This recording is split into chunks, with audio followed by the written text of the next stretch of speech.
melanjutkan. Ya, Ibu Koni, silakan. Oh, saya harus jawab nih. Oke. Iya, ini justru pertanyaannya kan heran kan kita kan. Nah, Ya, itu kalau kan saya aneh kira, buat saya.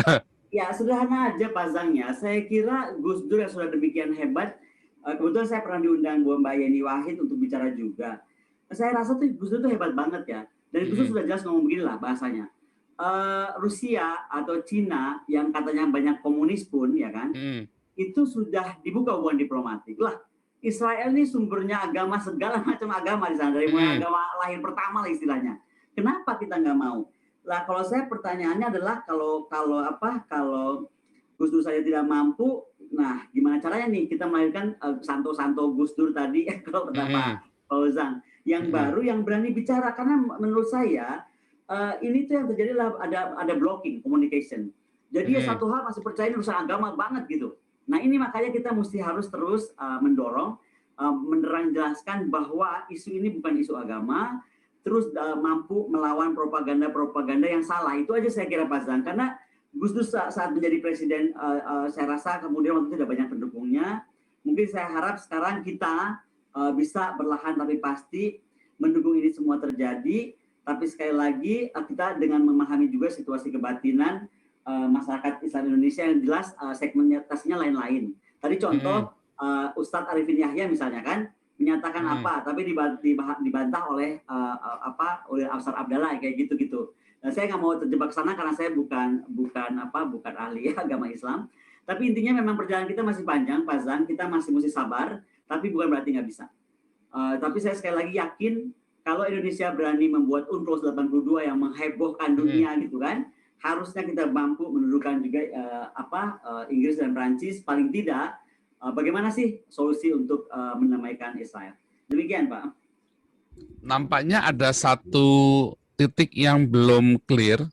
Alasannya apa? Apakah cuma sekedar propaganda agama sehingga bahkan Gus Dur saja takut?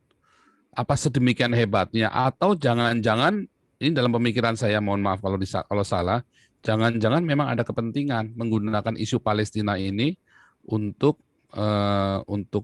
kekuasaan, atau ada dukungan-dukungan tertentu menggunakan isu Palestina, atau bahkan mungkin jangan-jangan pelaku-pelaku teror ini dibiayai sama orang Palestina sendiri nih, dananya dikirim sana, kirim sini balik. Atau ada banyak sekali konspirasi teori, walaupun saya tidak suka dengan konspirasi teori, tetapi dengan bahkan Gus Dur saja tidak mampu melakukan pengakuan terhadap Israel, walaupun ia ingin sekali, bahkan sampai kalau lihat di video itu sampai meneteskan air mata ya waktu ngomong itu ya, begitu miris sekali hatinya itu. Nah ini kan ada yang aneh, Ibu Koni. Kalau saya melihatnya beginilah, mungkin kalau hubungan diplomatik pun terlalu ekstrim ya Pak Zang ya.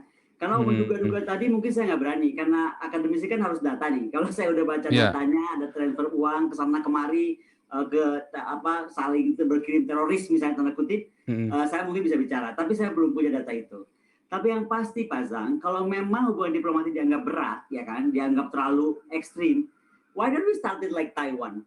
Taiwan itu sama kita nggak punya hubungan diplomatik, tapi kita punya hubungan dagang, gitu. Betul. Dan kalau kita bicara hubungan dagang, kita akan diuntungkan banyak. Contoh alat pertahanan. Sekarang kan kita mesti beli dari negara kedua atau ketiga, nggak bisa langsung ke Israel. Padahal kita banyak loh pakai, gitu kan.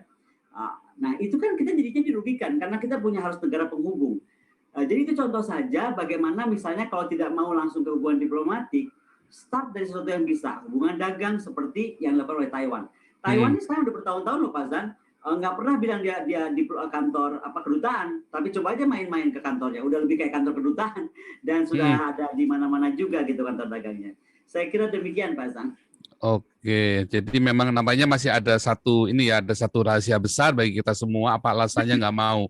Saya kira kalau alasan ini kita tidak pernah tahu selama-lamanya, kayak Pak Jokowi saja. Mengapa tadi saya katakan Indonesia? Karena Pak Jokowi yang sudah statement dan bolak-balik, bahkan Jokowi mengutuki Israel bolak-balik lagi, saya bilang wah ini kurang mainnya kurang jauh nih Pak Jokowi ini nampaknya. Oke, ini mungkin saya boleh tanggapi sedikitnya Pak Zan. Ya. Ini ada yang barusan typing nih, LNC ya. Dia bilang bahwa saat kampanye Pak Jokowi berjanji akan menjadi hubungan dengan Israel kalau Palestina merdeka. Nah, kalau memang itu yang mau diambil pilihan itu, saya cuma mau jawab aja. Tadi kembali ke slide saya. Ya. Kita mampu nggak menjaga simpadan likitan? Mampu nggak kita menjaga nanti kira-kira isu Laut Cina Selatan lah kalau terjadi sesuatu? Nah, Mampu nggak kita menjaga Papua, ya kan? Nah itu masih yang depan mata aja rasanya masih belum yakin 1000% bagaimana kita mau beresin deploy misalnya pasukan TNI ke Israel untuk mendukung kemerdekaan. Aduh, kayaknya bingung saya kalau itu. Jadi buat saya lebih baik inward looking defense dulu kalau rapi. Nah baru kita mulai berpikir lah menamaikan atau mendirikan kemerdekaan negara orang. nah itu sebenarnya saya pengen meneruskan, tapi lebih baik Ibu Monik saja yang meneruskan ini bertanya-nya nih. Ibu Monik, silakan. Ya, Shalom, selamat malam. Pak Jenderal dulu aja, Pak Sang. Kalau Pak Jenderal nanti, kalau Pak Jenderal selalu nanti terakhir. Pak Jenderal akan gubrak-gubrak kalau yang terakhir nanti. Nah, ini biar Ibu Monik dulu untuk tanya ke Ibu Koni. Boleh? Ya, selamat malam Bu Koni. Selamat malam Bu Monik, senang sekali ketemu. Ya, terima kasih Bu Koni untuk dukungannya untuk Israel ya. Saya sebagai orang yang mendukung Israel sangat senang ada suara seperti dari Bu Koni. Nah, pertanyaan saya Bu Koni, ini saya agak lucu ya karena Indonesia itu kan negara mayoritas Muslim dan Muslimnya ini Muslim Sunni. Saya nggak mau main ke kubu, narikin ke kubu Sunni Syiah ya sebetulnya. Tapi bukankah Hamas adalah organisasi teror yang dibiayai oleh Iran? Gitu ya. Itu satu. Kenapa bisa kita di Indonesia begitu polosnya untuk juga ikut-ikutan pro Hamas, padahal kita tahu backup-annya itu adalah negara Syiah, negara Iran. Itu satu. Terus yang kedua, yang menarik juga adalah sebetulnya yang diserang oleh Israel adalah serangan balasan kan, Bu Koni tahu ya pastikan Israel rudal Hamas menyasar Israel sehingga Israel akhirnya membalas serangan dengan demi memproteksi warga negaranya. Nah, kenapa bisa Indonesia sangat begitu reaktif padahal pemerintahan Palestina yang resmi adalah Fatah. Lagi-lagi ini Fatah sama Hamas aja kita nggak bisa ngebedain di level pemimpin, gitu ya. Kalau di level bawah, oke lah saya maklum. Tapi ini di level pemimpin gitu loh Bu Koni. Nggak bisa ngebedain geopolitik gitu ya. Nggak bisa membedakan satu partai berkuasa di tepi barat, satunya lagi partai berkuasa di Gaza. Nah, pertanyaan saya Bu Koni, apakah pemerintah kita punya pembisik yang kurang cerdas dalam soal geopolitik, atau memang yang tadi seperti Pak Sang katakan, ini ada kepentingan gitu ya, kepentingan memainkan isu sedemikian rupa sehingga merawat kesalahpahaman dan misinformasi ini dari atas sampai ke bawah. Itu aja Bu Koni, terima kasih. Sebenarnya saya itu nggak dalam posisi menjawab Bu Monik loh. Saya justru mendengar paparan Bu Monik. Kenapa saya jadi menjawab Bu Monik? Nah, justru gini Bu Koni. Soalnya gini, bukan maaf juga ya, saya lancang bertanya gini ya, kayak menjebak gitu ya bertanya. Enggak, soalnya gini, karena memang ini banyak sekali Pak, saya sendiri nggak ngerti gitu ya, kenapa bisa pemerintah kita seperti ini gitu ya. Mungkin Bapak Ibu yang mengikuti acara ini juga kan timbul pertanyaan, kenapa kok bisa ya pemerintah kita kok kayak nggak ngerti bahwa yang berkuasa itu kan Fatah gitu. Pemerintah Palestina yang Fatah kan gitu. Kenapa yang dibela tuh Hamas gitu, yang jelas-jelas lawan politiknya sih Fatah. Gitu loh. Jadi gini, Bu Monik, kalau saya melihat dari beberapa pertemuan saya membahas tentang Israel, di kita itu benar-benar kita baru ngomong sepotong aja udah langsung wah udah pro Israel gitu. Jadi di kita itu malas baca, malas mengerti, apalagi mau memahami sejarah gitu kan. Jadi itu mungkin juga ada kendala. Yang kedua adalah seringkali ada anggapan Gus Dur aja, tadi juga di situ ditulis Gus Dur aja nggak jadi presiden lagi karena bela Israel. Itu kayaknya somehow di beberapa pemikiran orang tuh kayak melekat. Jadi itu Israel tuh seperti high hanging fruit, mendingan jangan disentuh lah. Kita mainnya yang low hanging fruit aja gitu. Nah, jadi kalau ditanya sama Ibu kenapa membela Hamas, menurut saya daripada kita perdebatkan itu kenapa membela Hamas, harusnya di kita ini ada semacam orang atau siapapun yang berani menerangkan begini, fakta tentang Israel. Kebetulan karena saya pernah tinggal di sana, saya tahu betul orang Israel itu orang-orang yang manis-manis loh, orang baik-baik, asli. Tetapi karena dia tuh memang negaranya kecil ya kan, dari lahirnya udah dikebukin terus kiri kanan, maka kemudian dia itu sensitif sekali gitu. Contoh ya, saya saat di sana tuh ada satu IDF troops hilang, perempuan. Itu tiba-tiba alarm bunyi seluruh Tel Aviv gitu. Ada apa nih? Diumumkan ada satu tentara IDF perempuan hilang. Dan ibu percaya nggak, sorenya itu ketemu itu tentara. Dia tuh ketiduran, jadi nggak balik ke camp. No, this is kayak joking kan? Di kita tentara kita yang mati di Papua aja, oh kelas cuma mati berapa gitu loh. Loh di sana Bu, tentara hilang nggak lapor, itu jadi satu alarm negeri kan bisa ribut.